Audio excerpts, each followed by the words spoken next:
Hello friends and students, मैं हूं व्रत कुमार और आप सभी का एक बार पुनः स्वागत है me and my YouTube class के अंतर्गत। आज हम देखने वाले हैं अपने प्रीवियस को लेकर और बाकी राजस्थान के जो भी इम्पोर्टेंट एग्ज़ाम हैं उनके लिए राजस्थान का एकीकरण। और ये ऐसा टॉपिक है जहां से हर बार क्वेश्चंस आते हैं एग्ज़ाम में।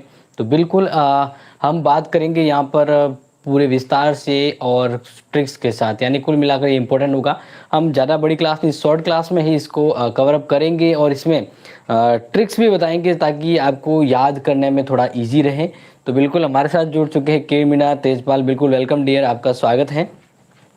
तो बात करते हैं राजस्थान के एकीकरण को लेकर। तो जब शुरुआत में एकीकरण की बात आती है तो आपके जहन में ये आना चाहिए कि भाई राजस्थान में एकीकरण की जरूरत पड़ी तो अलग अलग था ना रियासतें, तो कितनी रियासतें थी। तो ध्यान रखिएगा कि राजस्थान की अगर बात करें रियासतों की, तो राजस्थान में लगभग 19 रियासतें थी और ठिकाने की बात करें तो 3 ठिकाने थे। ठीक है ना, 3 ठिकाने थे। तो इनका एकीकरण होना था। शुरुआती जैसे अगर मैं बात करूं तो राजस्थान के एकीकरण का जो क्रेडिट है वो सरदार वल्लभ भाई पटेल को दिया जाता है। अब यहाँ पर अगर मैं आपको इम्पोर्टेंटली बताऊं तो ध्यान रखिएगा कि राजस्थान का जो एकीकरण है वह यानी पूरा जो काम है वह कब हुआ था। जैसे हम बात करें 18 मार्च 1848 से लेकर 1 नवंबर 1956 तक ये कार्य चला था। ठीक है ना। और इस दौरान अगर कहें कि भाई ये कितना समय लगा है वगैरह, तो ये एग्ज़ाम के हिसाब से इम्पोर्टेंट होता है, क्योंकि काफ़ी बार ये प्रश्न आपके एग्ज़ाम में कहीं ना कहीं आया हुआ है। और अगर आपको ये पता होगा तो बिल्कुल आपको ये क्लियरली याद होगा कि राजस्थान के एकीकरण को लेकर प्रश्न हर बार आया एग्ज़ाम में। इस बार भी यही उम्मीद है कि प्रश्न आपके एग्ज़ाम में आएगा। और इसी को ध्यान में रखते हुए मैं आपको स्पेशली बताना चाहूँगा कि राजस्थान के एकीकरण की जो बात आती है, तो राजस्थान के एकीकरण की जब बात आती है तो ये भी पूछा जाता है कि जैसे भारत का जो संविधान बना वो कितने वर्ष में बना था या कितने समय में बना। तो इसी तरह राजस्थान के एकीकरण से संबंधित भी प्रश्न पूछे जाते हैं। तो ये अगर आपको याद होगा तो जैसे शुरुआत देखो मैं बताऊँगा, इससे पहले हम यहाँ पर ध्यान दे देते हैं कि 8 वर्ष, ठीक है ना, 7 माह और 14 जो दिन है वो राजस्थान के एकीकरण का होता है। ठीक है, ये तो मैंने आपको सिंपली ऐसे बेसिकली बता दिया है। अब हम सीधा टू द पॉइंट बढ़े और आपके सामने एकीकरण से संबंधित जो भी इंपॉर्टेंट है वो बता रहा हूँ। तो बिल्कुल राजू सुतार वेलकम डियर, आपका स्वागत है यहाँ पर। चलो हम बात करते हैं किरण। Yes welcome. तो यहाँ पर सबसे पहले शुरुआती बात करें तो राजस्थान के एकीकरण की जब शुरुआत होती है तो इसमें से जो इम्पोर्टेंट होता है वो यहाँ पर समझाऊंगा कि देखिए राजस्थान के एकीकरण के शरण की बात करें तो कितने शरण हुए थे। 7 शरणों में राजस्थान का एकीकरण बना, यानी पूरी तरह से राजस्थान 7 शरणों में बना था। तो हम स्टेप बाय स्टेप बढ़ेंगे और कुछ पॉइंट के साथ कुछ ट्रिक्स के साथ बात करेंगे। तो बात करते हैं प्रथम शरण। ठीक है ना, प्रथम शरण।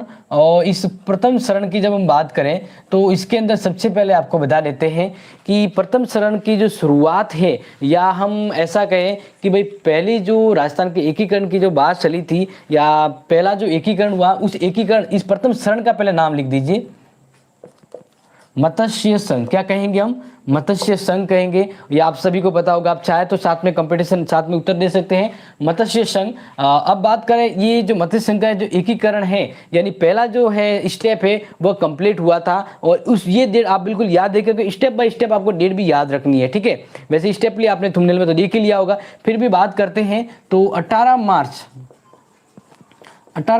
1848 को प्रथम एकीकरण हुआ था। अब मत्स्य संघ में प्रथम शरण के अंतर्गत बात करें तो कौन सी रियासतें थी जो सम्मिलित हुई थी, वो आपको याद रखना। ABC ट्रिक्स के साथ याद रखेंगे, ABC और D, ABC और D। बिल्कुल ये आप सभी को पता होगा। यस बिल्कुल किरण जी, हाँ 18 मार्च 1948 अलवर कह रहे भरतपुर। यस क्या बात, आप सभी को पता है। इसका मतलब देखो हम ऐसी ट्रिक से याद रखें, ये ABCD याद रखिएगा। A से हम याद रखेंगे अलवर, क्या याद रखेंगे? अलवर याद रखिएगा। ठीक है, बात करें B से, क्योंकि देखो हर समय इंपॉर्टेंट याद होना चाहिए। B यानी भरतपुर की जो स्पेलिंग होती है तो आप इसको याद रखेंगे भरतपुर। ठीक है, फिर बात करें सी से आपको देखो कहीं ना कहीं ये आपके कंफ्यूजन में आए तो ध्यान रखिएगा क्योंकि ये एग्जाम में पूछा जाता है, इसलिए सी से आपको याद रखना करौली। क्या याद रखेंगे? करौली, और डी से आप याद रख सकते हैं धौलपुर। क्या याद रखेंगे? धौलपुर याद रख सकते हैं। बिल्कुल आपने सही आंसर दिया यहाँ पर किरण जी, बिल्कुल ये इंपॉर्टेंट है, ठीक है ना। और ये क्लास इंपॉर्टेंट इसलिए मैं आपको कभी कभार कहना भी भूल जाता हूँ, याद रखें। इस क्लास को आप देखते हुए अपने मित्रों को भी शेयर करें। चलो ये तो बताए, अब बात करते हैं इसके राज प्रमुख कौन थे, ठीक है ना। राज प्रमुख की बात करें और फिर बात करते हैं कि इनके इस संघ के या ये प्रथम शरण है, इसमें प्रधानमंत्री कौन बने थे वो बात करते हैं। और फिर बात करते हैं इसका उद्घाटन किसने किया था, ठीक है ना। तो ये प्रश्न 3 से 4 बार, मतलब काफी बार एग्जाम में तो पूछे जाते हैं, बट आपको ये पता होना चाहिए, ठीक है ना। सिंपली बात करें तो इसका जो उद्घाटन है वो NV गॉडगिल ने, NV गॉडविल भी कहते हैं, गॉडगिल भी कहते हैं, लेकिन आपको कंफ्यूजन हो रहा हो तो ध्यान रखिए गॉडगिल याद रखिएगा। अब बात करते हैं कि इसके जो राज प्रमुख थे, यानी ये प्रथम जो बना, इसमें महाराजा धौलपुर के जो महाराजा थे उनको राज प्रमुख बनाया गया था, तो ये ध्यान रखना है, ठीक है ना। राज प्रमुख के तौर पर याद रखें उदयभान सिंह, और ये महाराजा थे कहाँ के? धौलपुर के महाराजा थे, ठीक है ना। कहाँ के? धौलपुर के, बिल्कुल आपने सही बताया है, धौलपुर के थे, ये ध्यान रखिएगा। अब बात करते हैं, ये भी बताया, अब इसका PM यानी इस संघ का जो PM है वो किसे बनाया गया था, तो वो ध्यान रखिएगा श्री शोभालाल कुमावत, या शोभा राम, ऐसे ही है, शोभा राम कुमावत, ठीक है ना। ये इनके क्या थे? ये इनके प्रधानमंत्री थे। तो अगर आपको पहले चरण में याद रखना है, ये काफ़ी इंपॉर्टेंट होता है, ठीक है। अब एक बार एग्जाम में भी ये भी आता रहता है, तो वो ध्यान रखिएगा कि इसका एक जो ठिकाना था वो भी इसमें शामिल हुआ था, जिसका नाम आपको पता होगा निमराना। क्या था? निमराना, ठीक है। तो ये इंपॉर्टेंट ध्यान रखिएगा। अब पहला स्टेप, पहला चरण पूरा होता है, तो इसी तरह हम आगे बढ़ते हैं और आपके सामने नेक्स्ट में आपको ट्रिक्स, या फिर मान लीजिए मैं आपको यहीं पे बता देता हूँ, ठीक है। मैं आपको यहीं पे बता देता हूँ, ये निमराना में ऊपर लिख देता हूँ, ठीक है ना। ये ठिकाना था, 3 ठिकाने थे ना निमराना, ये इसमें 3 ठिकानों में ये पहला था। हम स्टेपली बात करेंगे। अब बात करते हैं सेकेंड स्टेप, यानी द्वितीय चरण। द्वितीय चरण के बारे में आपको जो जो भी पता है फटाफट से बताते जाइएगा, कमेंट करते जाइएगा, बिल्कुल। ओके बिल्कुल। तो अब बात करते हैं कि इस संघ का क्या नाम, यानी द्वितीय शरण था, और द्वितीय शरण का क्या नाम था अगर ये पूछा जाए, तो यहां से आप ध्यान रखिएगा राजस्थान संघ, राजस्थान संघ, ठीक है ना। मैं आपको सबके अलग अलग कौन कौन सी रियासतें मिली वो ट्रिक्स के साथ बताने वाला हूँ, और फिर लास्ट में आपको बताऊंगा एक ट्रिक जिसमें आपको सभी एक झटके में याद हो जाएंगे स्टेप, ठीक है ना। तो बात करते हैं राजस्थान संघ। अब बात करते हैं राजस्थान संघ है ये कब बना, या ये राजस्थान संघ का जो एकीकरण, यानी पूरा एक राजस्थान संघ ये जो द्वितीय स्टेप में था, तो इसका एकीकरण कब हुआ, यानी ये राजस्थान संघ कब बना, तो ये डेट आप याद रखिएगा। जस्ट 7 दिन बाद, यानी 25 मार्च, ठीक है ना, 25 मार्च 1948 को इसका एकीकरण होता है, संयुक्त राजस्थान संघ निमराना। चलो आगे बात करते हैं राजस्थान संघ। अब जैसे मैं आगे स्टेपली अगर आपके आगे बढ़ूं, तो ये ध्यान रखिएगा कि एग्जाम के हिसाब से ये इंपॉर्टेंट होता है। तो अब इसमें जैसे कि यहाँ पर मैंने ट्रिक्स बताई थी आपको, जिससे आपको याद हो जाए, तो सेकंड स्टेप में भी याद करने की कोई ट्रिक्स है क्या? बिल्कुल, क्योंकि आपके एग्जाम के अकॉर्डिंग आपको ये ध्यान रखना है, ठीक है। तो मैं यहाँ पे आपको जो ट्रिक्स बता रहा हूँ वो नोट कर लीजिएगा कि भाई द्वितीय शरण, देखो सेकंड जो स्टेप है ना, सेकंड जो शरण है, इसमें ही ज़्यादा रियासतें ज़्यादा काउंट होती है, इसलिए थोड़ा सा इंपॉर्टेंट बनता है ये वाला, तो इसको ध्यान रखिए, ठीक है ना। तो जैसे मैं ट्रिक्स बताऊँ, तो ये ट्रिक्स आपको याद रखना है, क्योंकि देखो ट्रिक्स भी वो काम होती है जो याद होने लायक हो, ठीक है। तो ध्यान लिखिएगा कि बापू किसको झाड़ू बांटे, बापू किसको झाड़ू बांटे, ट्रिक्स है वो याद रखिएगा, कुशलगढ़ में, कुशलगढ़ में। क्या ये याद रह जाएगा? क्या ये याद रह जाएगा? बापू किसको झाड़ू बांटे कुशलगढ़ में। देखो ट्रिक्स क्या मीन्स होना चाहिए, वो ट्रिक्स भी याद रहती है। बापू किसको झाड़ू बांटे कुशलगढ़ में। अब यहाँ से आपको वो रियासतें याद हो जाएगी, वो रियासतें याद हो जाएगी जो सेकंड स्टेप में अपने काउंट हो गई थी, या सेकंड स्टेप में है वो शामिल हुई थी, ठीक है। तो बिल्कुल आपने सही अगर उत्तर दिया है तो आपका उत्तर बिल्कुल एकदम सटीक बैठने वाला है। तो बात करते हैं अब आगे। देखिए बापू, अब स्टेप बाय स्टेप हम बढ़ेंगे आगे, तो आप ध्यान रखिएगा कि यहाँ से मैं आपको लिख देता हूँ, थोड़ा सा टाइम लगेगा लेकिन याद रखिएगा। बांसवाड़ा, क्या कहेंगे हम? बांसवाड़ा, क्योंकि एग्जाम के हिसाब से ये जो सेकंड स्टेप है वो बहुत ज़्यादा इंपॉर्टेंट रहता है। फिर पू यानी पू से आप प्रतापगढ़ याद रखेंगे। क्या याद रखेंगे? प्रतापगढ़। क्या याद रखेंगे? प्रतापगढ़। बिल्कुल बिल्कुल प्रतापगढ़ हो गया। अब बात करें की, क्योंकि ये इंपॉर्टेंट होता है, तो यहाँ से आप लिखेंगे की। देखो ये अलग अलग है, मैं आपको डैश करते जाऊंगा जिससे आपको क्या कंफ्यूजन नहीं हो। की से आ जाएगा, ये की लिखा हुआ है। की से आप याद करेंगे किशनगढ़। क्या याद करेंगे? किशनगढ़ याद हो जाएगा, किशनगढ़ याद हो जाएगा। आगे इसी तरह से हम बढ़े तो आप ध्यान रखिएगा किसको, ठीक है ना, किसको आ गया, यानी यहाँ पर जो इंपॉर्टेंट बनता है वो आपको ध्यान रखना, स यानी शाहपुरा। क्या याद रखेंगे? स से याद रखना है शाहपुरा। क्या याद रखेंगे? शाहपुरा रखेंगे। इसी तरह से बात करें यहाँ पे आगे अपना को, तो को से याद रखना आपको कोटा। को से क्या याद रखेंगे? कोटा याद रखेंगे, याद हो जाएगा। फिर जा, क्या याद है? क्या आपको लिखना है यहाँ पर, जैसे जहाँ आया है तो जहाँ से याद रखना है झालावाड़। क्या याद रखेंगे? झालावाड़। क्या याद रखेंगे? झालावाड़ रखेंगे। फिर आ गया डू, ये वाला डू, जा हो गया। डू से याद क्या रखना है? डूंगरपुर। क्या याद रखेंगे आप? डूंगरपुर। क्या याद हो जाएगा कि नहीं होगा? हो जाएगा। फिर बात करते हैं बा, क्योंकि इंपॉर्टेंट है। बा यानी ब की साउंड आ रहा है, यहाँ पे लिख देता हूँ बा, ये ऐसा आ गया। तो यहाँ से याद रखिएगा बूंदी। क्या याद रखेंगे? बूंदी याद रखेंगे। फिर बाटे, टे का मतलब यहाँ पे हो गया टॉक। क्या हो गया? टॉक। कुशलगढ़ में, तो कुशलगढ़ यहाँ पर क्या है? ये कुशलगढ़ यहाँ पर ठिकाना है। क्या है? ठिकाना है। क्या है? ठिकाना है। तो मेरे प्यारे विद्यार्थियों, यहाँ से आपको ये सिंपली समझ में आ गया क्या? बिल्कुल समझ में आ रहा होगा। महावीर पटेल के बीए फर्स्ट ईयर का रिजल्ट कब आएगा? बीए फर्स्ट ईयर का रिजल्ट डियर जुलाई एंड अगर लेट होता है तो फिर अगस्त में आ जाता है, ठीक है। तो यहाँ से क्लियर हो गया ये वाला। अब ये आप एक बार नोट कर लीजिए, क्योंकि इसमें कुछ और इंपॉर्टेंट जो पॉइंट है वो मैं बताना जा रहा हूँ, तो इसलिए स्पेस कम है तो मैं इसको इरेज कर रहा हूँ, या फिर एक बार यहाँ पे बता देता हूँ तो थोड़ा सा मुझे लगा इजी रह जाएगा। तो बात करते हैं यहाँ पर कि जब इसका जो निर्माण होता है तो इसके बाद बारी आती है कि इसके राज प्रमुख कौन थे। राज प्रमुख कौन थे वो आपको याद रखना है। तो सबसे देखो पहली तो इंपॉर्टेंट मैं बात कर दूं यहाँ से, जैसे कि आपको याद रखना है कि जो राजस्थान संघ बना, अब ये जो राजस्थान संघ बना, जैसे यहाँ पर बात करें तो अलवर है वो यहाँ की राजधानी थी। तो सेकंड स्टेप में यहाँ की राजधानी किसको बनाया गया? तो याद रखिएगा राजधानी,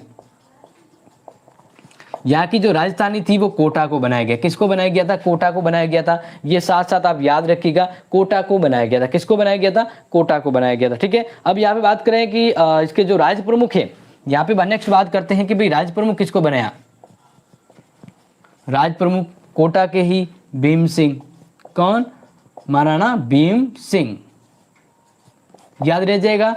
अब इसके अलावा नेक्स्ट जैसे बात करें कि जो एक और इंपोर्टेंट पूछा जाता है कि भी इसने राजस्थान संघ के प्रधानमंत्री है वो किसे बनाया गया था? प्रधानमंत्री के अगर तौर पे पूछा जाए तो ध्यान रखिएगा गोकुललाल असावा। गोकुललाल असावा पीएम, ठीक है ना, गोकुललाल असावा,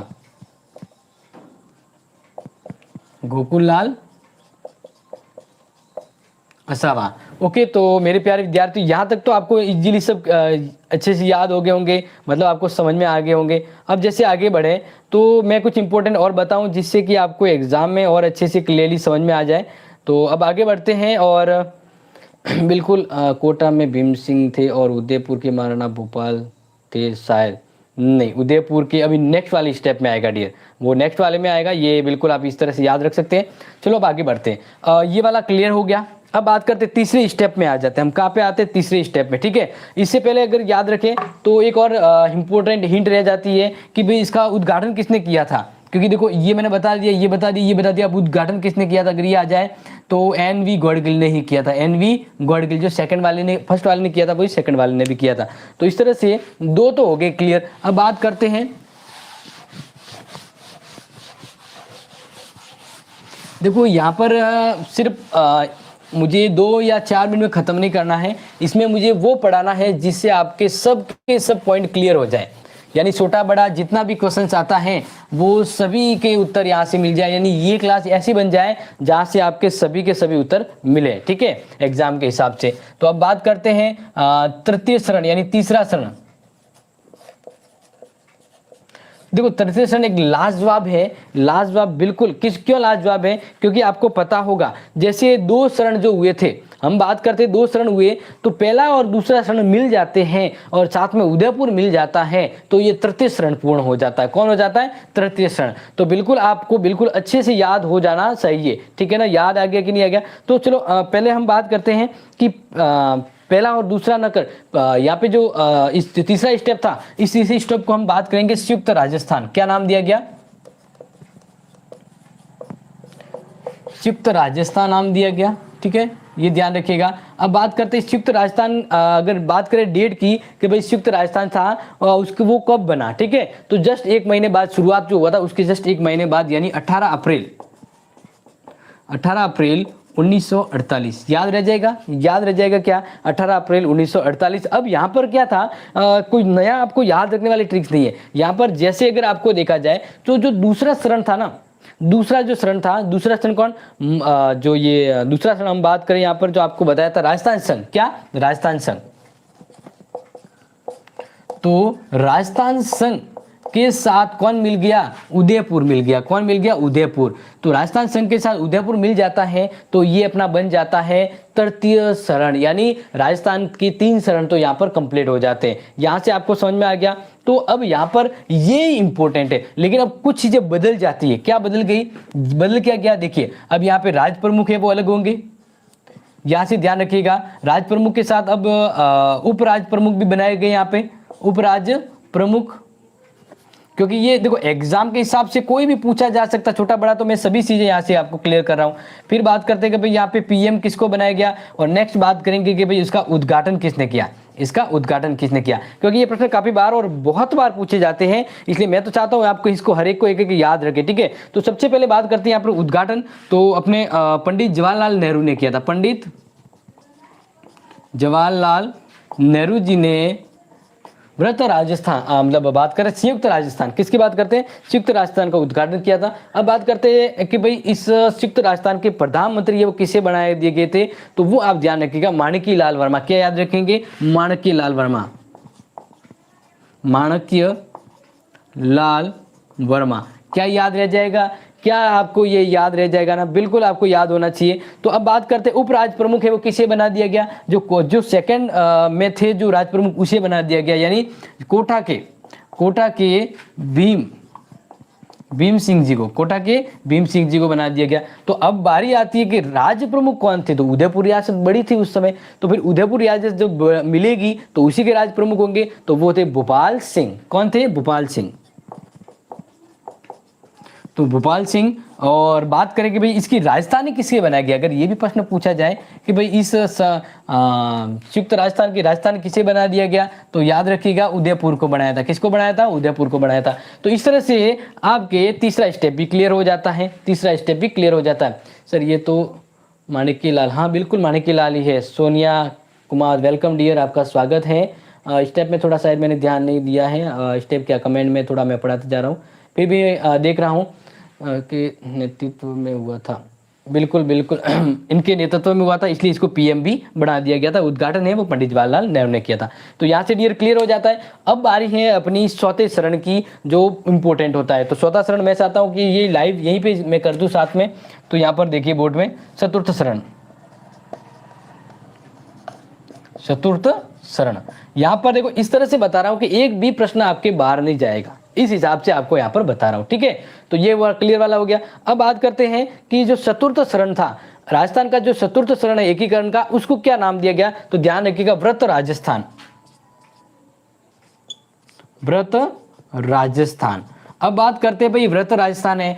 अब व्रत राजस्थान है, इसका निर्माण कब हुआ अगर ये पूछा जाए, ये पॉपुलर डेट है, पॉपुलर डेट है 30 मार्च क्या याद रखेंगे? 30 मार्च 1949। ये बहुत ही इंपॉर्टेंट है, अगर पूछा जाए तो याद रखना है, क्योंकि 30 मार्च वह दिन है जो राजस्थान दिवस के रूप में मनाया जाता है। अब अगर इसकी एक हिंदी डेट भी आती है, एग्जाम कॉम्पिटिशन एग्जाम हो रहा है, तो कॉम्पिटिशन एग्जाम हो रहा है तो इसकी वो हिंदी महीने भी आते हैं, तो याद रखनी चैत्र शुक्ला प्रतिस्पर्धा,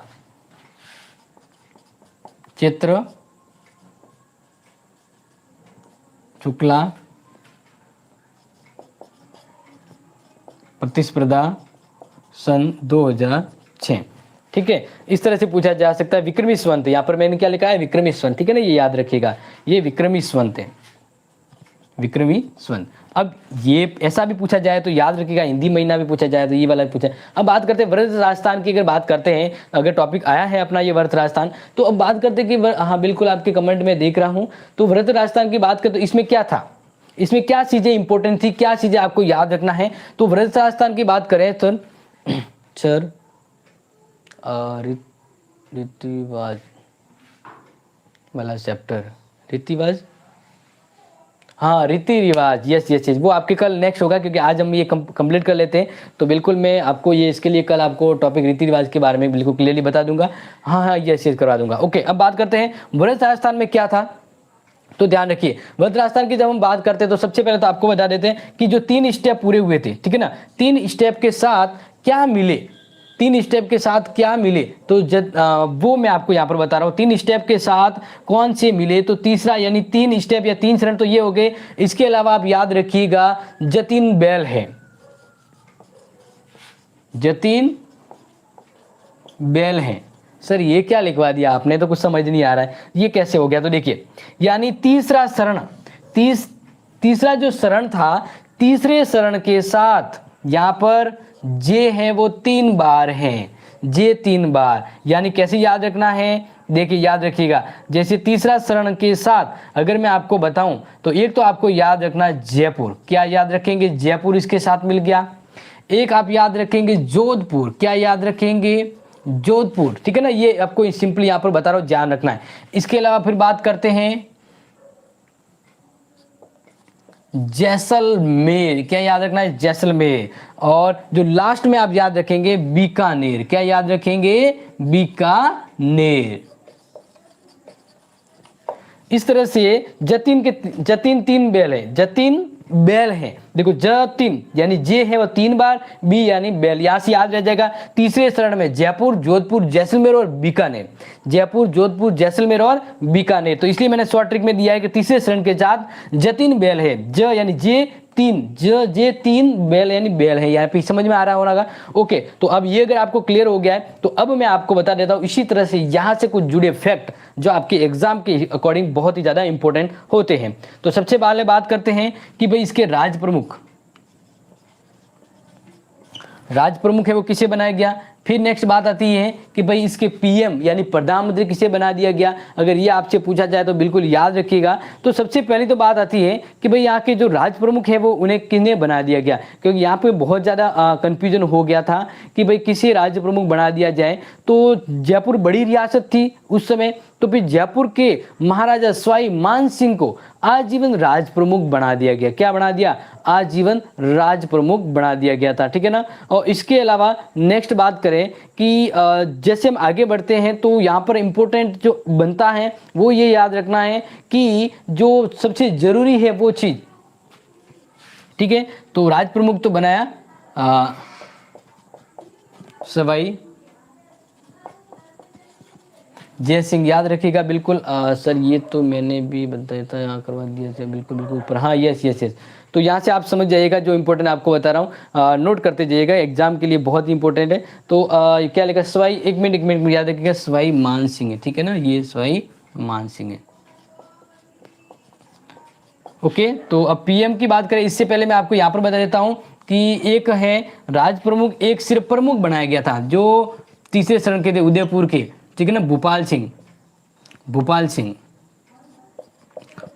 सिंह को क्या बना दिया गया? भूपाल सिंह को प्रमुख बना दिया गया। और उपराज प्रमुख किसे बना दिया गया? कोटा के भीम सिंह जी को कोटा के भीम सिंह जी को क्या बना दिया गया, उपराज प्रमुख बना दिया गया। ये थोड़े थोड़े शॉर्ट में मैं लिख रहा हूँ लेकिन इंपॉर्टेंट है, ध्यान रखिएगा डियर, बहुत ही ज्यादा इंपॉर्टेंट है, ठीक है। अब बात करते हैं पीएम, तो पीएम के तौर पे किसके बना दिया गया था, हीरालाल शास्त्री, हीरालाल शास्त्री जी को बना दिया गया था। देखिए यहाँ पे थोड़ी सी जगह में काफी इंपॉर्टेंट लिखा है कि यहाँ इस चौथे चरण के जो राज प्रमुख थे सवाई मान सिंह थे, ठीक है ना, सवाई मान सिंह जी, और पीएम बनाया हीरालाल शास्त्री को। तो जो उदयपुर के जो उस समय यानी तीसरे स्टेप में जो इंपॉर्टेंट व्यक्ति थे, जो राज प्रमुख थे, वे प्रमुख के तौर पे यहाँ पे बना दिए गए, और उप प्रमुख है कोटा के भीम सिंह जी को बना दिया गया। यहाँ से क्लियर हो गया। अब बात करते हैं आगे, नेक्स्ट बढ़ते हैं जो जरूरी और ज्यादा इंपॉर्टेंट है पंचम शरण के बारे में।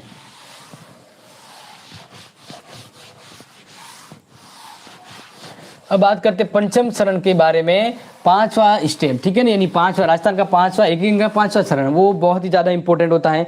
तो बात करते हैं पांचवा शरण, पंचम शरण। देखो पंचम शरण, यहाँ पर सबसे पहले ध्यान रखना है कि राजस्थान के पंचम शरण का क्या नाम दिया गया। तो सबसे पहले तो याद रखिएगा कि व्रत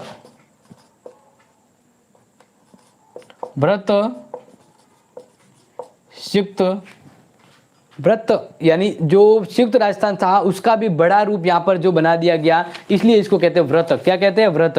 तो व्रत राजस्थान, तो यहाँ पर जो इंपॉर्टेंट हो जाता है वो ध्यान रखिएगा, संयुक्त व्रत राजस्थान। तो हम थोड़ा सा चेंज करेंगे,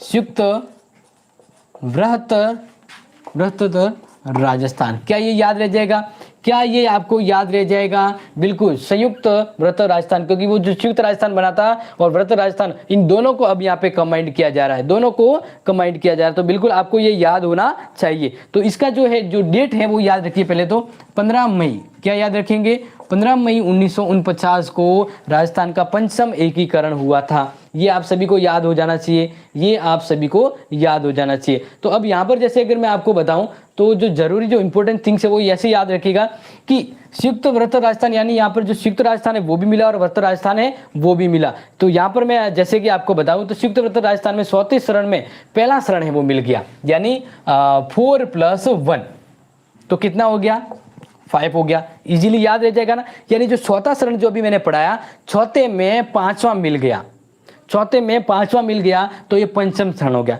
अब कहेंगे सर चौथे में पांचवा मतलब तो कुछ समझ ही नहीं आया, आप क्या कह रहे हैं। तो जैसे कि आपको सिंपली पता होगा, यहाँ पर हम बात करते हैं कि प्रथम शरण क्या था। प्रथम शरण आपके सामने मैंने पढ़ाया था, नाम बताइए जल्दी से नाम बताइए मुझे डियर, जल्दी से। विक्रम ज्ञान, बिल्कुल, थैंक यू डियर, बिल्कुल बिल्कुल। अब बात करते हैं कि पहला शरण राजस्थान के एकीकरण का पहला शरण क्या था, पहले तो मुझे ये फटाफट से आप बताइए, फिर मैं आपको नेक्स्ट बता रहा हूँ। मुझे जल्दी से बताइए, आप जल्दी से बताइए, मुझे जल्दी से बताइए, क्योंकि यही तो मैं आपको बताना जा रहा हूँ। बिल्कुल ये तो आपको मैं बताने जा रहा हूँ, आपका उत्तर हो जाना चाहिए यहाँ पर।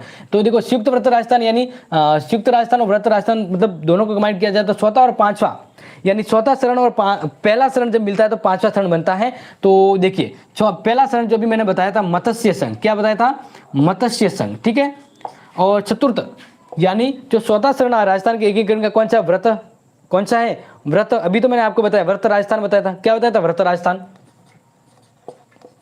व्रत राजस्थान। तो ये जब दोनों मिले, ये जब दोनों मिले तो क्या बना, तो बना संयुक्त व्रत राजस्थान बना। बिल्कुल याद होगा, आपको याद होगा, यहाँ पर ये इजीली और सिंपली पढ़ा रहा हूं इसलिए याद हो जाना चाहिए। अब बात करते हैं सबसे जरूरी कि ये किस समिति की अनुशंसा पर पंचम शरण यानी मत्स्य संघ और व्रत राजस्थान को मिलाया गया था। ये बहुत जरूरी है, इंपोर्टेंट, कि कौन सी समिति थी जिस समिति की अनुशंसा या सिफारिश के बाद मत्स्य संघ राजी हो गया व्रत राजस्थान के साथ मिलने को लेकर। तो शंकर, ये इंपोर्टेंट है इसलिए ध्यान रखिएगा, शंकर राव देव समिति,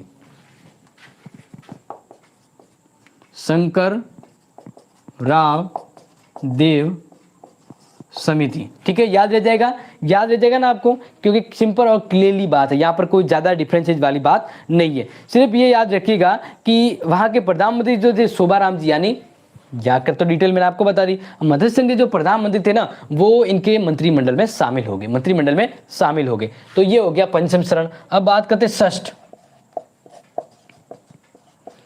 यानी छठा चरण, ठीक है ना। छठे चरण की बात करते हैं कि भाई छठे चरण को, राजस्थान के छठे चरण को क्या नाम दिया गया, तो छठे चरण में ही इसे राजस्थान कहा गया। क्या कहा गया? राजस्थान कहा गया। यानी छठे चरण का अगर नाम पूछा जाए तो आप याद रखिएगा राजस्थान। बात करते हैं इसका डेट, अगर बात करें तो याद रखिएगा ये जो क्रियान्वयन में यानी अप्लाई के रूप में जो आया था वो आया था आपने जनवरी, बात करें ठीक है ना, जनवरी 1950 को, जनवरी 1950। और ये इसको जो क्रियान्वित किया गया वो किया गया 7 फरवरी 1950 को। तो अब बस आप ये याद रखिएगा, ठीक है ना, ये याद हो जाएगा ना, सिंपली याद हो जाएगा। तो अब यहाँ पर क्या चेंजेस था, छठे चरण में क्या नई बातें थी जो आपको याद रखनी थी, तो इसमें जब आपको बता दिया जाए तो सबसे ज़रूरी चीज़ है, और आपके एग्जाम के अकॉर्डिंग अगर पूछा जाए तो यहाँ पर मैं आपको बताना चाहूँगा कि जो सबसे ज़रूरी है, एक मैं आपको थोड़ा बताना चाहता हूँ कि जो तीसरा चरण था ना, तीसरे चरण में जो लावा ठिकाना था वो ऐड हुआ था, और ये शायद अगर मैंने आपको नहीं बताया तो ध्यान रख लीजिएगा। तो अब बात करते हैं कि भाई छठा जो चरण था राजस्थान के एकीकरण का, छठे चरण की अगर मैं बात करता हूं तो छठे चरण में क्या था कि राजस्थान जो ये जो संघ था इसके जब हम बात करें तो इसमें जो सबसे जरूरी मिला गया वो था पहले तो पांचवा चरण। क्या? पांचवा चरण। अब पांचवें चरण के अंतर्गत क्या मिला? सिरोही का आबू और देलवाड़ा।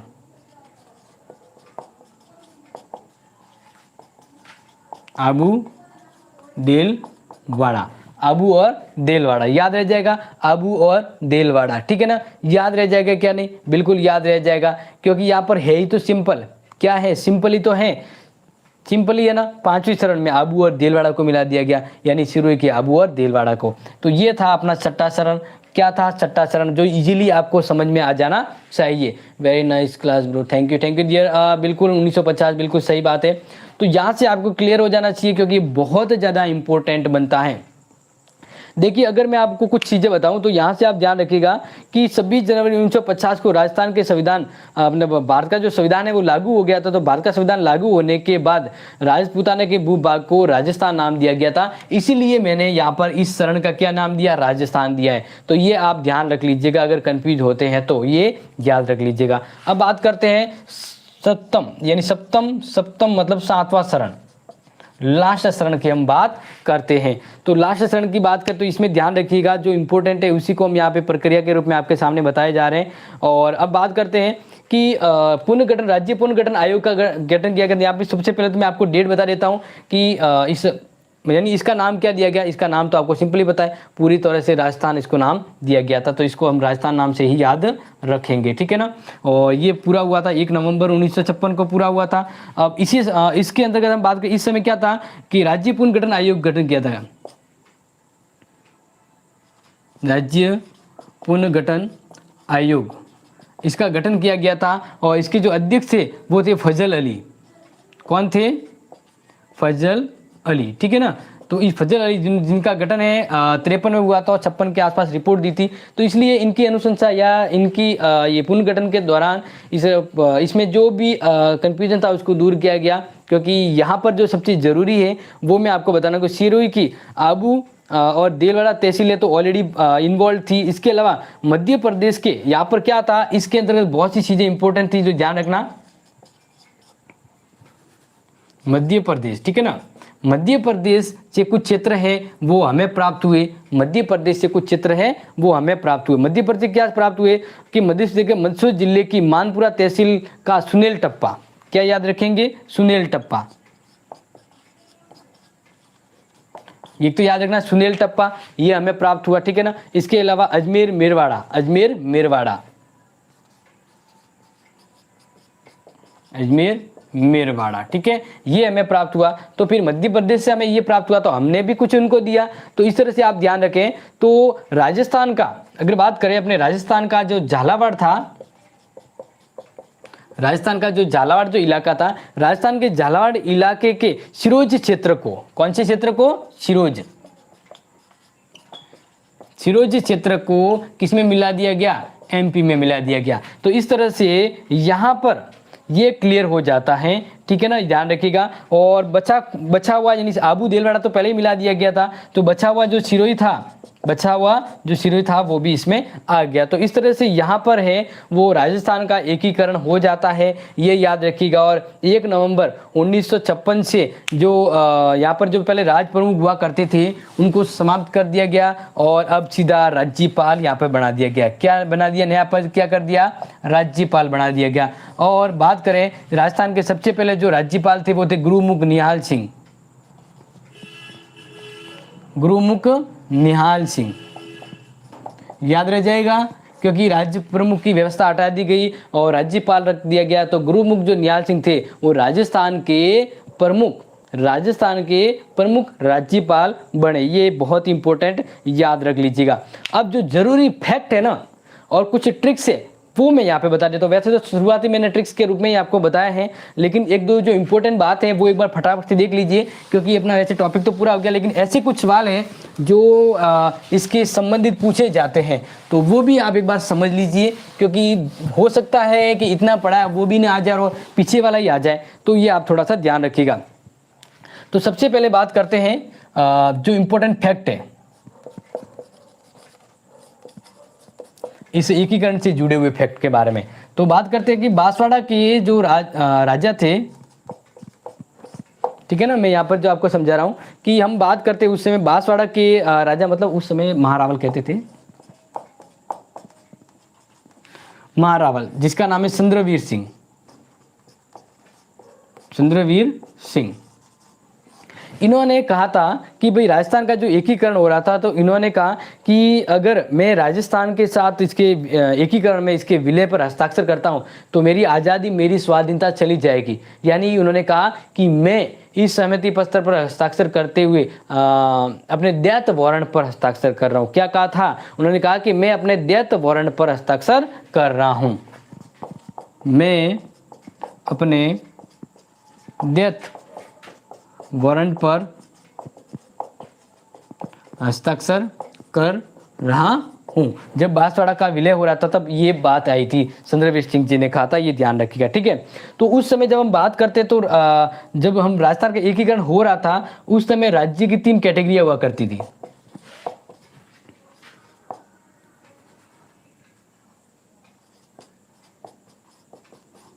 तीन कैटेगरी हुआ करती थी, ए, बी कैटेगरी और सी कैटेगरी। ए कैटेगरी में है वो काफ़ी विकसित राज्य की श्रेणी में कहते थे, या फिर हम ऐसा बात करें कि ये श्रेणी के राज्य वो उच्च श्रेणी के राज्य होते थे और ये पूरी तरह से ब्रिटिश नियंत्रण में होते थे, ठीक है ना। ये मैं क्यों बता रहा हूँ ध्यान रखिएगा। बी है, बी के अंतर्गत बात करें तो बी श्रेणी के जो राज्य हैं वह निम्न श्रेणी के हुआ करते थे, इसलिए हम बात करें कि छोटी बड़ी रियासतें थी और वे इसके अंतर्गत आती थी। स्वतंत्रता के बाद अलग अलग नई रियासतें बनने वाली थी और यहाँ के जो प्रमुख थे वो राज प्रमुख थे क्योंकि इनको इनके हवाले छोड़ दिया गया था। तो राजस्थान है उस समय बी श्रेणी में आता था, राजस्थान है वो बी श्रेणी का राज्य था। और सी श्रेणी की बात करें तो सी श्रेणी के अंतर्गत वे छोटे छोटे राज्य थे जो चीफ कमिश्नरेट कहलाते थे। क्या कहलाते हैं? चीफ कमिश्नरेट, ठीक है। अब ये व्यवस्था समाप्त कर दी गई। अब आज़ादी के भारत में 2 तरह के ही राज्य हैं, एक तो है पूर्ण तरह से राज्य और दूसरे है केंद्र शासित राज्य। क्या है? केंद्र शासित राज्य। ये आपको याद रह जाएगा, ये याद रह जाएगा, इंपॉर्टेंट है, ये आपको याद होना भी चाहिए। तो इस तरह से मैंने आपको जो इम्पोर्टेंट थिंग थे वो आप सभी को यहाँ पर बता दिए गए हैं जो शायद आपको याद होना चाहिए, ठीक है ना। और मान लीजिए कि अगर राजस्थान के एकीकरण संबंधी कोई डाउट है तो बिल्कुल आप मुझे कमेंट कीजिएगा। अदरवाइज ये क्लास बहुत ही ज़्यादा इंपॉर्टेंट थी, इसमें सब कुछ मैंने बता दिया जो एग्जाम में आ सकता है।